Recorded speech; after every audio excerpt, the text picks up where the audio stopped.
नमस्कार बच्चों, मैं सौरभ शर्मा वानखेड़े इंस्टीट्यूट में आपका हार्दिक स्वागत करता हूं। कई दिनों से मेरा सेहत खराब होने की वजह से मैं आपके बीच उपस्थित नहीं हो पाया था और कहीं भी मैं कभी कभी व्यस्तता भी हो गया था जो आपके बीच में नहीं आ पाया था। तो उसके लिए मैं आपके से क्षमा चाहता हूं और आपको मैंने एक फर्स्ट पार्ट में कुछ जो कंप्यूटर का इंट्रोडक्शन करा दिया था जो आपकी समझ में भी आया होगा। अगर समझ में नहीं आया तो हमारे कमेंट सेक्शन में अपने क्वेश्चंस पूछ सकते हैं। आप अपने क्वेश्चंस पूछिए, हम उनका जवाब अपने अगली क्लास में देंगे। या आप हमारे टेलीग्राम चैनल को भी ज्वाइन कर सकते हैं जहां पर आपको डेली क्विज प्रदान की जा रही है। आप अपने तैयारी को वहां जाकर के जान सकते हैं। वो क्विज ऐसे हैं आपको कि वो उन क्विजों को हम खुद बना रहे हैं और खुद ही डाल रहे हैं। तो हम शुरू करते हैं अपनी क्लास को।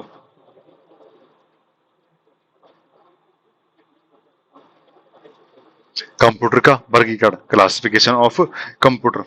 कंप्यूटर का वर्गीकरण तीन प्रकार से किया गया है। पहला है कार्य पद्धति के आधार पर, बेस्ड ऑन वर्किंग टेक्नोलॉजी के आधार पर, आकार एवं क्षमता के आधार पर, based on size and capacity के आधार पर, और तीसरा है उद्देश्य के आधार पर।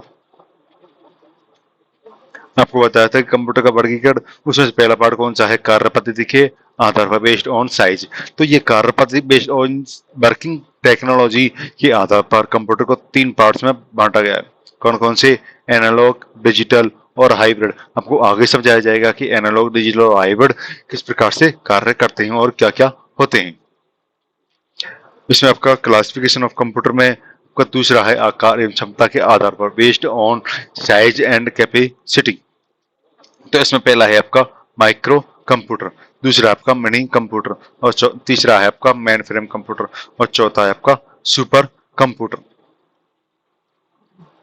उद्देश्य के आधार पर, बेस्ड ऑन पर्पस, विशिष्ट उद्देश्य, स्पेशल पर्पस, सामान्य उद्देश्य, जनरल पर्पस।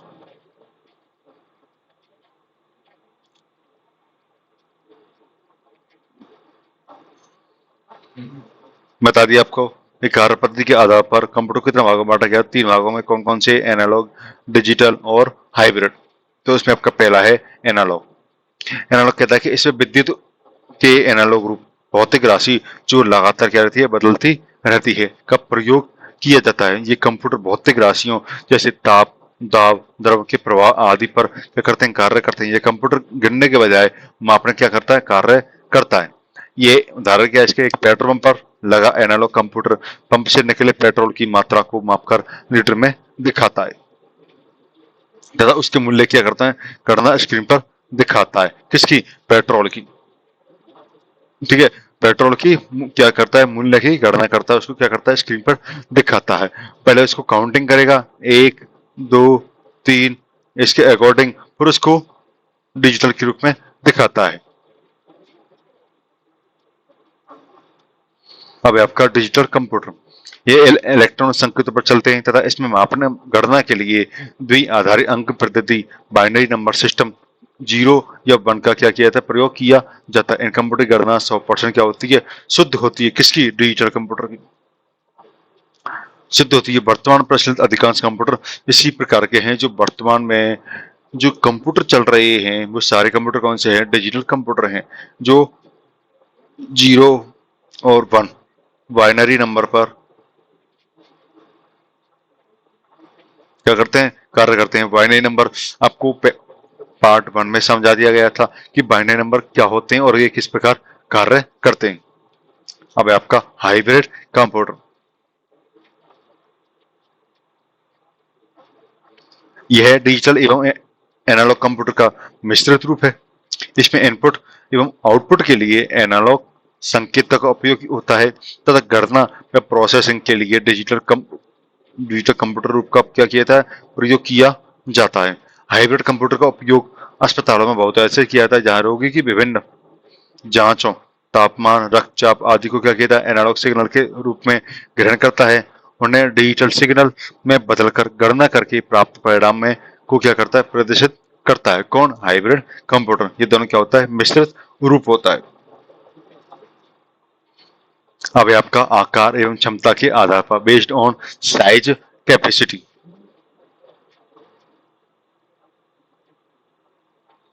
इसमें आपका सुपर कंप्यूटर आपका एक विशालतम, आप ये मान कर सकते हो कि एक बड़ा सा दिमाग, मनुष्य का एक बड़ा वाला दिमाग।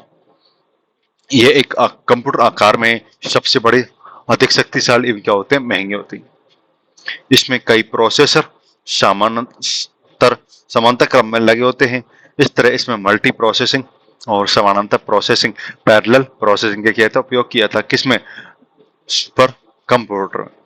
समानांतर प्रोसेसिंग में किसी कार्य को अलग अलग टुकड़ों में तोड़कर उसी अलग अलग प्रोसेसर द्वारा क्या किया था, संपन्न किया जाता है।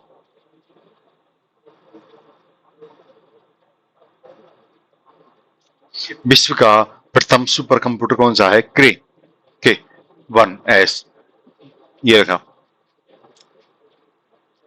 कौन सा है विश्व का प्रथम सुपर कंप्यूटर? अगर आपके परीक्षा में क्वेश्चन आता है कि विश्व का प्रथम सुपर कंप्यूटर कौन सा है, तो आपका कौन सा होगा? क्रे के 1S, जिसका निर्माण अमेरिका की क्रे रिसर्च कंपनी ने कब किया था? 1972 में किया था। भारत का पहला सुपर कंप्यूटर सी-डैक पुणे में निर्मित किया गया, जिसका नाम क्या था? परम है।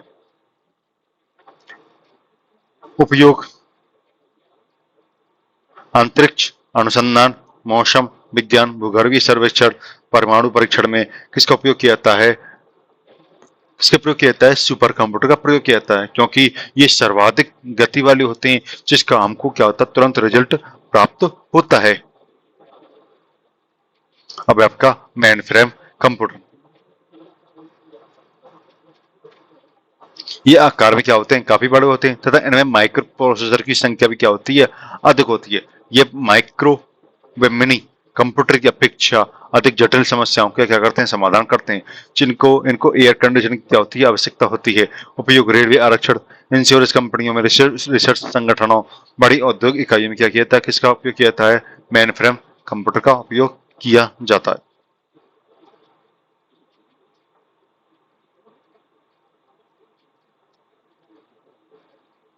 अब आपका मनी कंप्यूटर, ये मध्यम आकार की सामान्य उद्देश्य वाले कंप्यूटर होते हैं। ये आकार में मैन्युफैक्चरिंग कंप्यूटर से छोटे हैं, जबकि माइक्रो कंप्यूटर क्या होते हैं? बड़े होते हैं। इसका आविष्कार 1985 में डीईसी, डिजिटल इक्विपमेंट कॉर्पोरेशन नामक कंपनी ने किया। इसमें एक से अधिक माइक्रो प्रोसेसर का क्या किया था? प्रयोग किया जाता है। किसमें? मिनी कंप्यूटर में।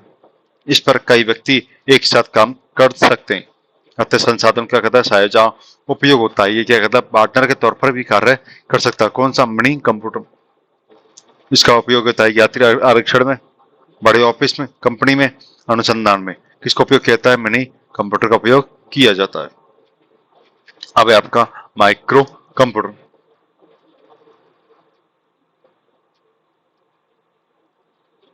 ये आकार में छोटे व कम कीमत के कंप्यूटर होते हैं। इन कंप्यूटरों की संग्रहण क्षमता तथा कार्य करने की गति अपेक्षाकृत क्या होती है? कम होती है। इन पर एक समय में केवल एक ही व्यक्ति क्या कर सकता है? कार्य कर सकता है, इसलिए इन्हें क्या कहता है? पर्सनल कंप्यूटर भी कहा जाता है। ठीक है। इसका विकास 1970 में प्रारंभ हुआ, जब सीपीयू में माइक्रो प्रोसेसर का क्या हुआ था? उपयोग किया जाने लगा। सर्वप्रथम इसका विकास आईबीएम कंपनी ने किया था।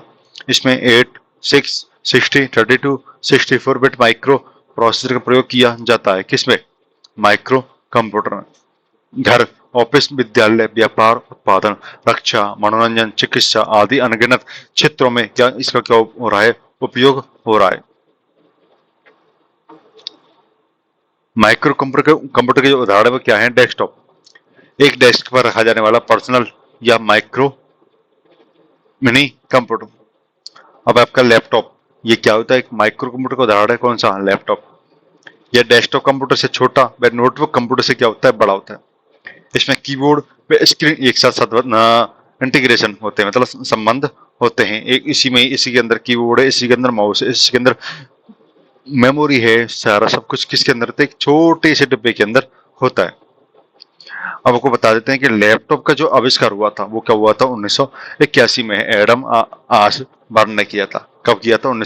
81 में। ये आपको छोटी छोटी बातें हैं जो कि हर किसी को पता नहीं होती, तो आपको ये छोटी छोटी बातें हमेशा याद रखनी चाहिए।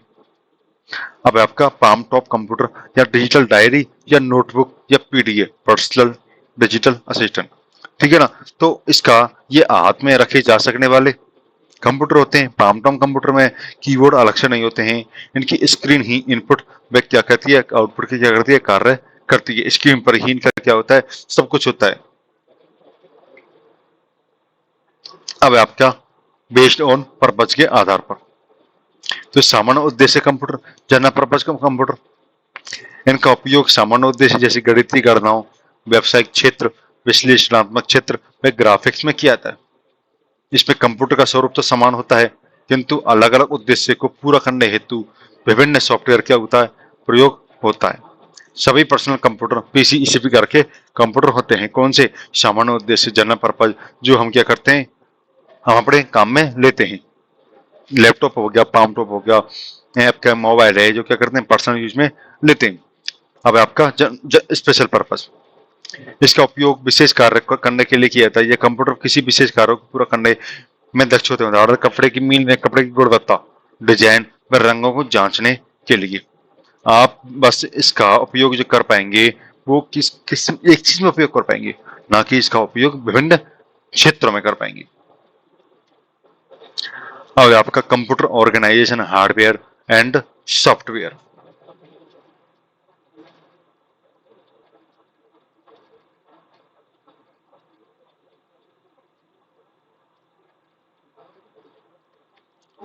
कंप्यूटर प्रणाली, एक कंप्यूटर सिस्टम तब तक कार्य नहीं कर पाता जब तक उसमें क्या होता है, हार्डवेयर व सॉफ्टवेयर पूर्ण रूप से क्या ना हो, उपलब्ध ना हो। मतलब कंप्यूटर बिना हार्डवेयर और सॉफ्टवेयर क्या नहीं कर सकता, कार्य नहीं कर सकता। मैं आपको एक पार्ट वन में बता दिया था कि हार्डवेयर क्या होता है और सॉफ्टवेयर क्या होता है। तो ये जो कंपोनेंट आते हैं वो सारे किसके अंदर आते हैं, वो हार्डवेयर के अंतर्गत आते हैं। वो कौन कौन से आते हैं हार्डवेयर के अंतर्गत, ये आपका इनपुट है, आउटपुट है, सीपीयू है, मेमोरी है। ये आपके किसके अंतर्गत आ रहे हैं, ये आपके हार्डवेयर के अंतर्गत आ रहे हैं। और आपका है आपका एक सॉफ्टवेयर, ये आपका एक तो हो गया सिस्टम सॉफ्टवेयर, ओके, हो गया आपका एप्लीकेशन सॉफ्टवेयर, और एक आपका यूटिलिटी सॉफ्टवेयर। मैं आपको लिखा नहीं है, लिख देता हूं यहाँ पे,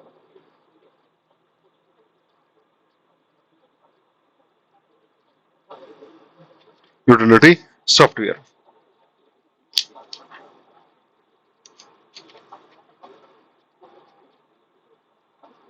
तो ये आपका कंप्यूटर हार्डवेयर व सॉफ्टवेयर।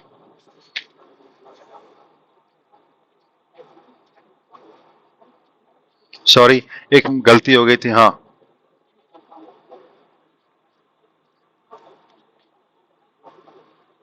एक यहाँ पे प्रोसेस भी आता है, वो सीपीयू के अंतर्गत आता है। वो प्रोसेस भी, प्रोसेस किसके अंदर आता है, वो सीपीयू के अंतर्गत ही आ जाता है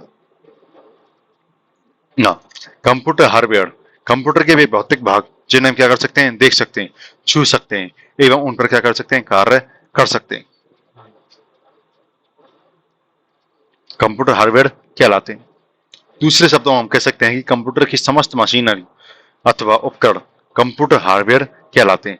कंप्यूटर हार्डवेयर को निम्न 4 श्रेणियों में बांटा गया है। कौन कौन सी, input unit, output unit, processing unit और मेमोरी यूनिट।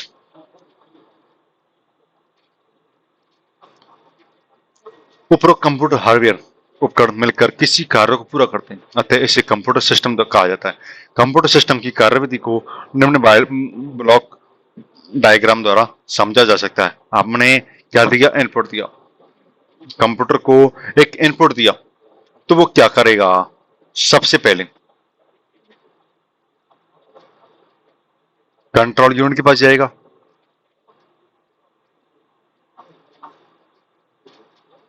किसके अंतर्गत, सीपीयू के अंतर्गत। ये क्या देगा, हमने इनपुट दिया, वो कहाँ गया है, सीपीयू में गया। किस में गया है, वो सीपीयू में गया। कंट्रोल यूनिट में, कंट्रोल यूनिट से वो आपका आया अर्थमेटिक लॉजिक यूनिट में, ठीक है ना। और अर्थमेटिक लॉजिक यूनिट के बाद आपका वो कहाँ गया, कंट्रोल यूनिट में। और कंट्रोल यूनिट से फिर सीधा कहाँ पे आया है, मेमोरी यूनिट में। मेमोरी यूनिट में कब आएगा, जब हम कोई चीज क्या करते हैं, इसकी सेव करते हैं। या मतलब हमको क्या करनी है, एक वो आपको सुरक्षित रखनी है, तो वो मेमोरी यूनिट में आएगा। अगर हम उस पर कोई कार्य करते हैं, कंट्रोल यूनिट के अंदर कोई कार्य करते हैं और हमने वो कार्य करके ही तुरंत क्या कर दिया, हमने उसका प्रिंट आउट निकालना है, तो हम क्या कर देंगे, सीधा आउटपुट निकाल देंगे। अगर हम उसको प्रिंट आउट नहीं चाहिए और उसको क्या करना है, सुरक्षित रखना है, तो मेमोरी यूनिट के अंतर्गत आते हैं। तो इसका ये फंडा होता है।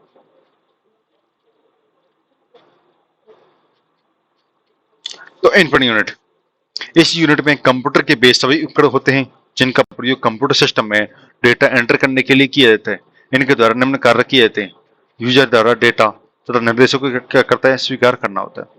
इनपुट किए गए डेटा को उस रूप में बदलना जिसे कंप्यूटर समझ सकता है। परिवर्तित डाटा को प्रोसेसिंग यूनिट में प्रक्रिया के लिए भेजना होता है। कीबोर्ड इनपुट यूनिट के अंतर्गत कौन सा आता है, पहला आपका है कीबोर्ड।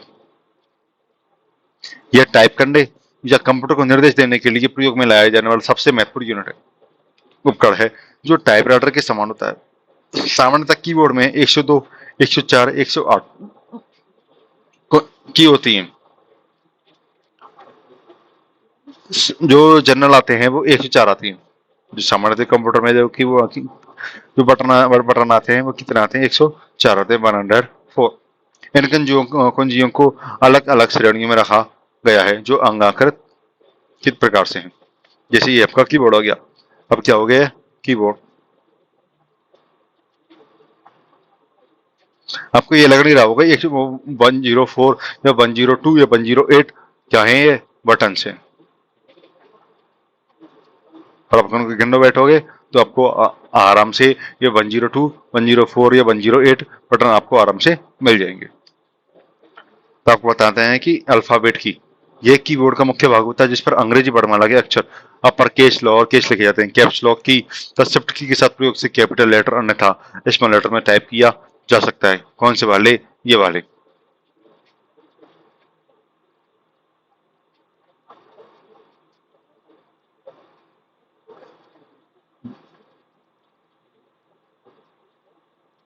ये वाले आपके, सॉरी, ये वाले, ठीक है ना। आपके क्या हो, अल्फाबेट की हो जाएंगी। फंक्शंस की ये कुंजियां कीबोर्ड में सबसे ऊपर स्थित होती हैं। इनका प्रयोग प्रत्येक प्रोग्राम में अलग अलग होता है। ये संख्या में कुल 12 होती हैं जिन पर F1, F2, F लिखा होता है। ये वाली ये फंक्शंस कुंजियां हैं। F5 को आप फंक्शंस, लैपटॉप में एक ऑप्शन भी होता है यहाँ पर FN के नाम से फंक्शंस प्लस F5 दबाओगे तो क्या हो गया, रिफ्रेश होता है। इनका कोई सिंगल यूज नहीं है। सिंगल यूज कब होता है, जब कीबोर्ड में होता है सिंगल यूजिंग का। नहीं, ज्यादातर लैपटॉप में इनका किसी न किसी बटन के साथ उपयोग करना होता है। तो इनका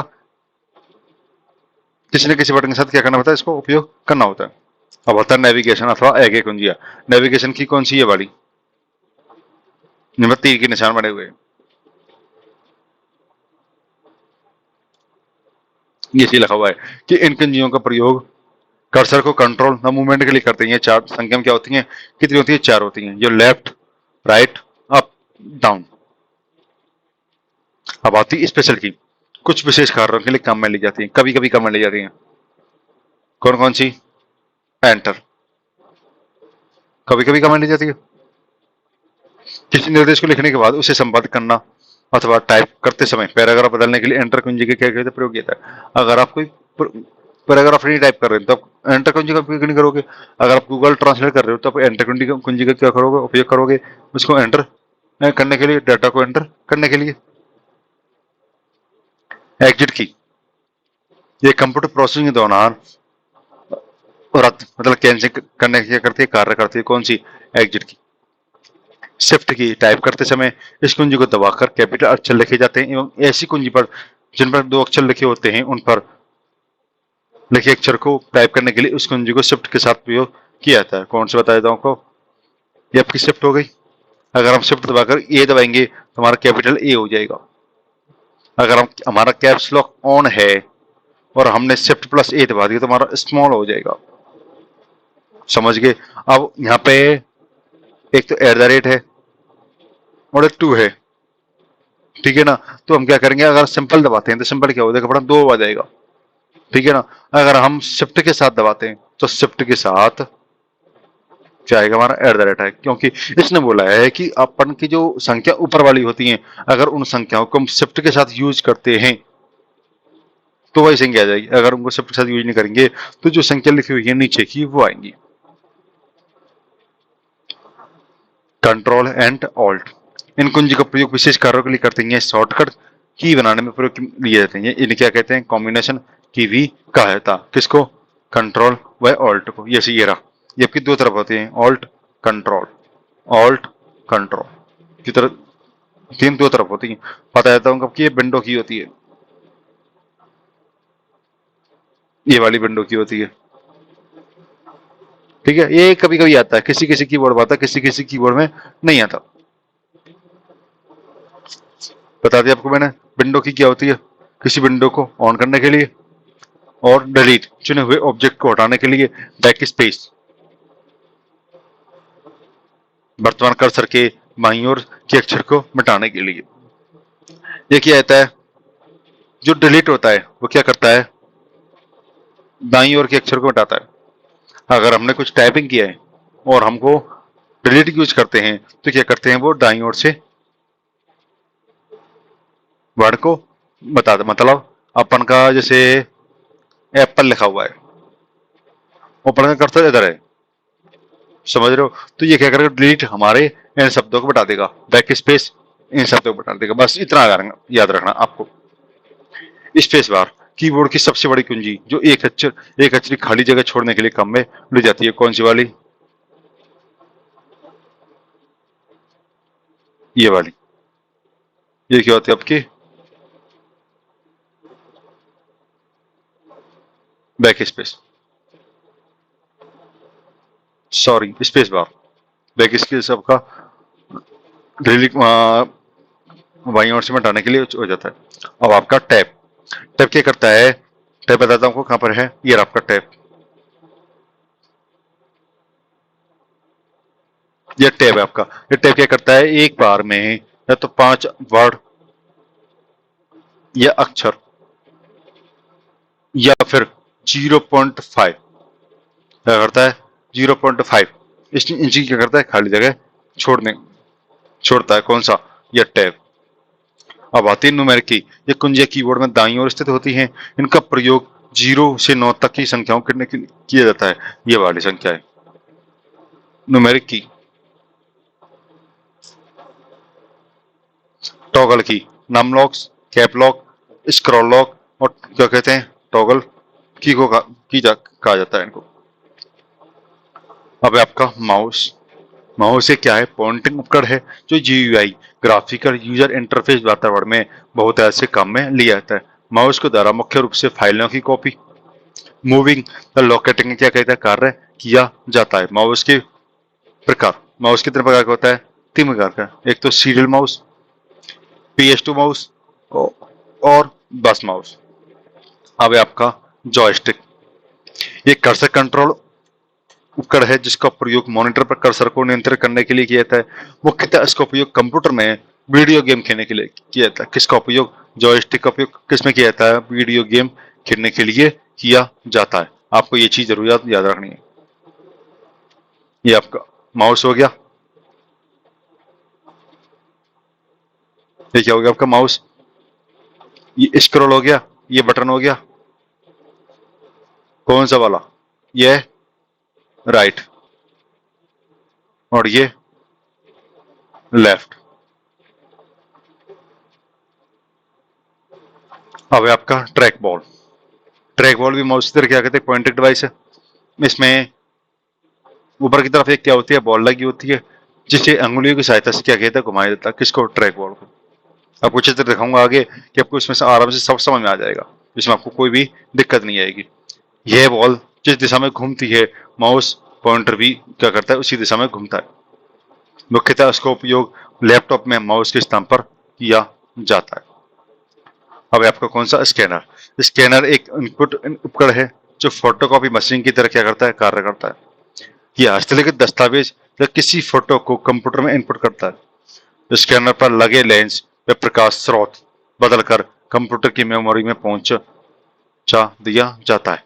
फिर इस चित्र को स्क्रीन पर देखा जा सकता है। स्कैनर को, सॉरी ये गलती से बीच में टाइपिंग हो गई थी इसमें। किसी स्कैनर की गुणवत्ता प्रति इकाई क्षेत्र में उपस्थित छिद्रों की संख्या पर निर्भर करती है, जिसे क्या कहते हैं, रिजोल्यूशन कहते हैं। आजकल प्रचलित स्कैनर का रिजोल्यूशन 600 dpi या 1200 dpi डॉट पर इंच होता है। ये अब क्या हो गया, ट्रैक बॉल।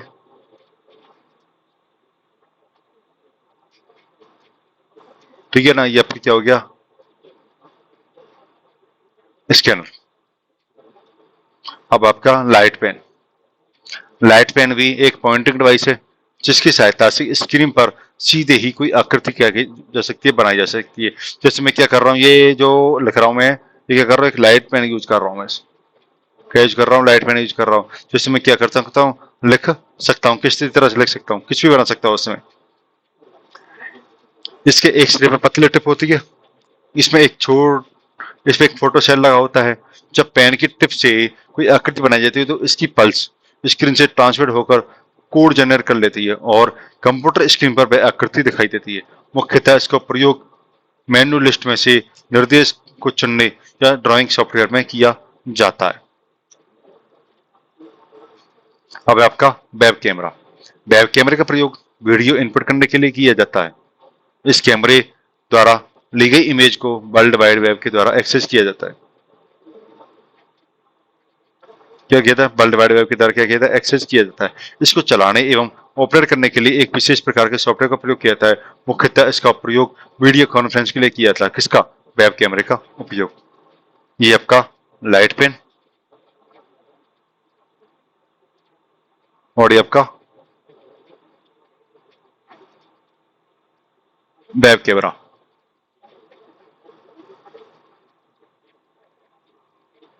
माइक्रोफोन, ये सॉरी गलती से कहीं ना कहीं ये टाइपिंग हो गई थी।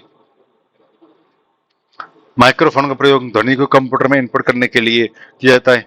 इसका प्रयोग आवाज रिकॉर्ड करने, मिक्सिंग करने या किसी प्रेजेंटेशन में आवाज जोड़ने में आदि में किया जाता है। Touch screen. टच स्क्रीन का प्रयोग कंप्यूटर को इनपुट करने देने के लिए किया जाता है। इस स्क्रीन पर माइक्रोवेव किरणों का जाल बना होता है। जब यूजर स्क्रीन के किसी भाग को टच करता है तो ये माइक्रोवेव किरणें सेंसिटिव होकर वहां उपस्थित सूचनाओं क्या करती हैं, सीपीयू तक प्रोसेसिंग के लिए पहुंच जाती है। मुख्यतः इसका प्रयोग एटीएम अथवा एयरपोर्ट पर सूचना इनपुट करने के लिए किया जाता है। अब तो ये किसमें यूज होता है, मोबाइल भी, टच स्क्रीन भी आ गए। जैसे आपका ये रहा टच स्क्रीन।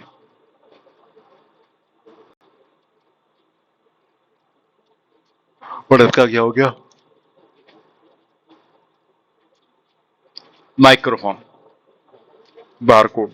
बारकोड लाइनों के रूप में उपस्थित डाटा है जिसमें किसी उत्पाद की विभिन्न सूचनाएं जैसे वस्तु का नाम, उत्पादन तिथि, वैधता आदि अंकित हो सकती हैं। ये मानवीय रूप से नहीं पढ़े जा सकते, अतः इनको पढ़ने के लिए बार कोड रीडर का क्या किया जाता है, प्रयोग किया जाता है।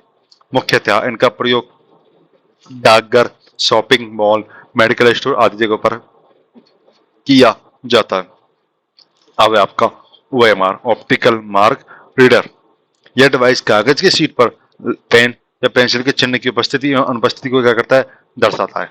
इसमें क्या होता है, प्रकाश गुजारा जाता है जो चिन्हित अंक पर रुक जाता है एवं खाली स्थान से आगे बह जाता है। मुख्यतः इसका प्रयोग प्रतियोगी परीक्षाओं की उत्तर पुस्तिका की जांच करने में किया जाता है।